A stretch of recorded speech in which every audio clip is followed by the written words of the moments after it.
En 1977, Michel Polnareff, alors exilé aux États-Unis, sortait sa chanson Lettre à France. Lors d'une interview donnée à CNOU, le chanteur avait tenu à clarifier un malentendu sur son titre mythique.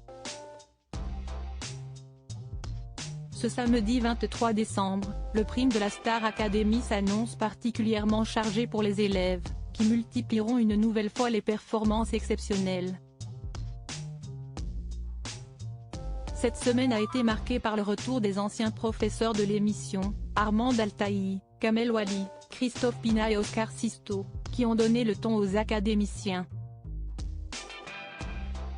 L'ex-professeur de danse mythique de la Star Academy n'a pas hésité à leur remonter les bretelles après les évaluations, estimant qu'il n'avait pas donné le maximum.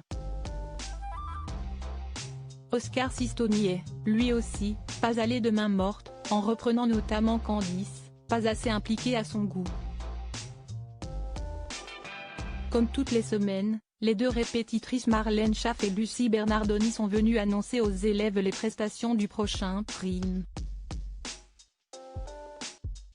Un prime placé sous le signe de la nostalgie, des grands moments mythiques qui ont marqué la Star Academy, a déclaré la première.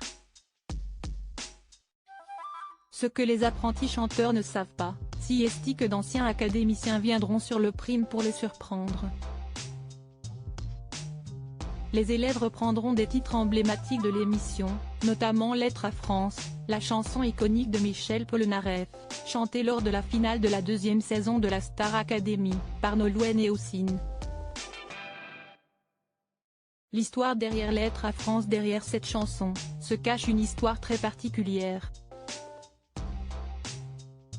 Au début des années 70, Michel Polnareff, trahi par son homme de confiance, se retrouve acculé par les dettes. Ruiné, le chanteur décide alors de s'exiler aux États-Unis, pour recommencer une nouvelle vie. Loin de la France, Michel Polnareff a parfois le mal du pays. Si est ce sentiment qui lui a finalement inspiré l'un de ses plus grands tubes, Lettre à France. En 2022, au micro d'Olivier Benkemoun pour CNOU, le chanteur, qui ne se sépare jamais de ses lunettes, avait qualifié ce titre d'hymne des expatriés. L'occasion pour lui d'évoquer un malentendu souvent revenu à ses oreilles. Certains ont pensé que j'avais écrit ce titre pour une fille qui s'appelait France, a-t-il déclaré. Les choses sont désormais claires, pour les derniers sceptiques.